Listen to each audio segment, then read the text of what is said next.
Cornhole. The game of kings. Look, you've probably seen people make cornhole already. We've got a different way of doing it that'll make it way more fun for the whole family. So today we're keeping things as simple as possible. We bought the pre-cut plywood. This hole saw kit was only like 17 bucks on Amazon. And we're gonna just nail and glue everything. Keep it super easy to build. And the first thing we're gonna do is cut these frame pieces down to size. We're gonna need 4 4-foot sides and 2 slightly less than 2-foot sides. Yeah.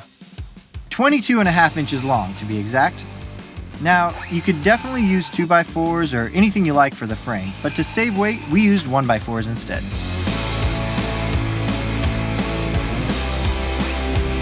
Once all the frame pieces were cut, we assembled them into 2-foot by 4-foot rectangles. We used a nail gun with 1.5-inch nails, since that'll be more than strong enough for this application. Then we ran a bead of wood glue around the entire thing and nailed some 3/4-inch plywood to the top to form the surface of the cornhole board.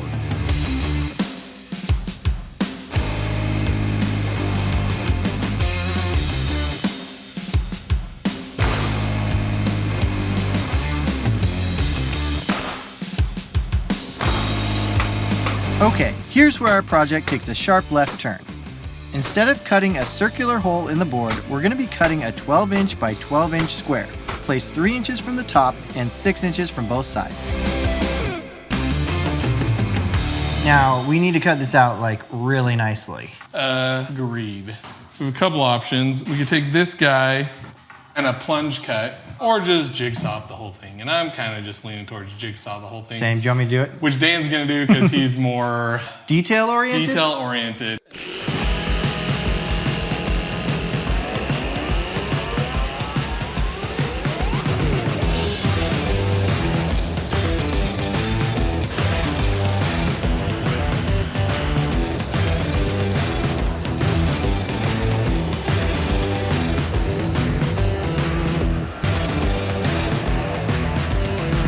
Inside the square hole will go 2 support ledges at the top and the bottom. These are just gonna go up here, be right here.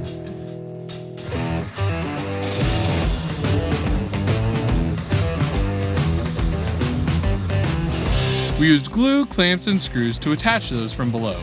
Then we cut out 4 12 by 12-inch squares of plywood to sit on those ledges. These are what we cut the cornhole holes into. Ryan used the 6-inch blade from his hole saw kit to make a couple of holes, and I use an old-fashioned compass and the jigsaw to cut out 2 9-inch holes.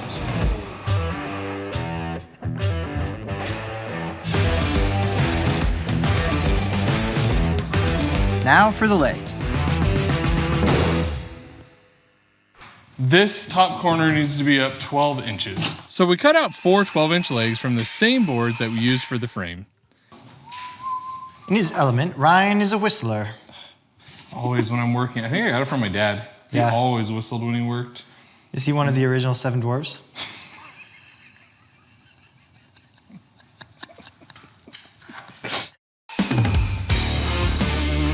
After drilling holes near the top of each leg, I traced a half circle around each hole, and then Dan cut along the line with the jigsaw. This rounded edge will make it easy for the legs to swivel open and close once we bolt them to the cornhole frame. You guys ever have that, like, just junk of bolts? Chunk of bolts. So the cool thing about this, I actually got this from my buddy Eric, and he was just gonna get rid of them. And I was like, if you're gonna get rid of them, I'll take them. And I mean, this, look guys, it just keeps going back and back. We're just gonna put this up on YouTube. Just this part of him finding washers. It's riveting.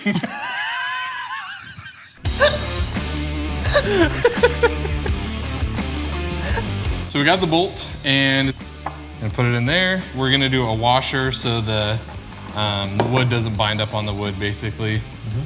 And then that, and then another washer, and then a nut, and we're G to G.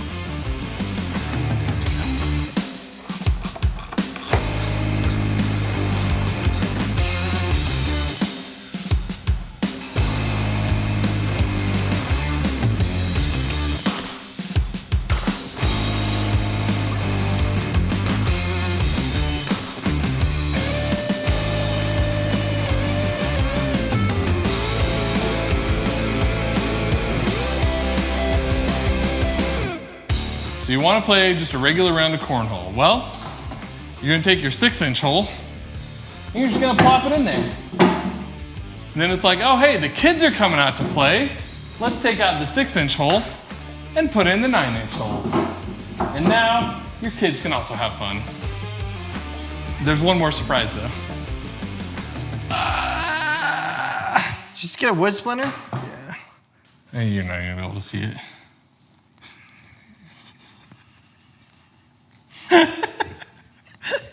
Get out of here.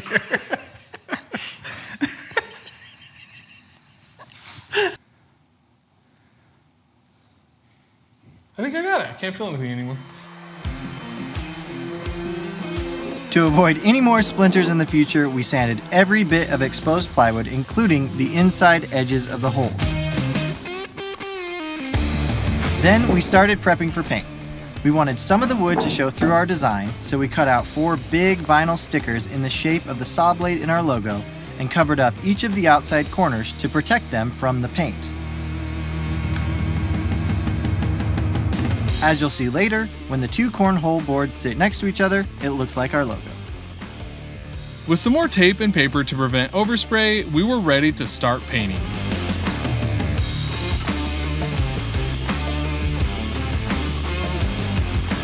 One coat of gray primer covered the wood grain and gave us an even, neutral base to start with. At least my side was even.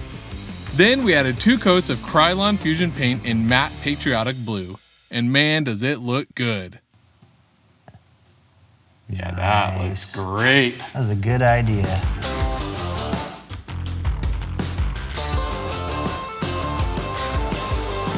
After a couple of coats of satin clear, the paint is done. And we had just one thing left to do. We're just making a backboard. For the kiddos.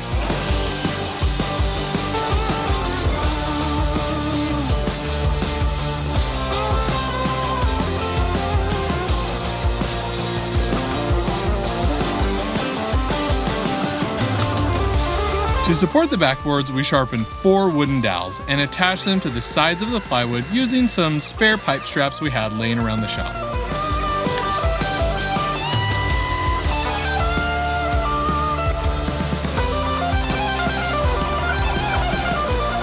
With PVC hot glued and screwed into place as a guide, the backboards were done.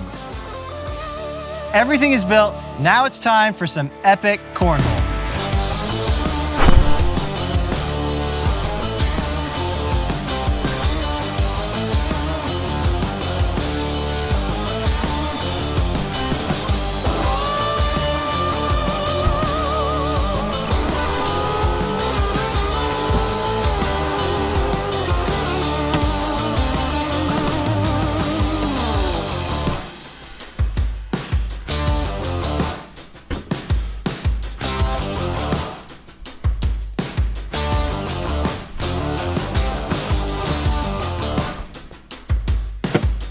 Kicked my butt. Yeah, 3-0. Yep. Cornhole is a lot of fun, but if you're not very good at it, you might want this right here. Instead of the normal regulation size, put in a 9-inch hole. So much easier. Now, sometimes you might be throwing it too far. Bam, backboard. Let me give you guys a demonstration of this.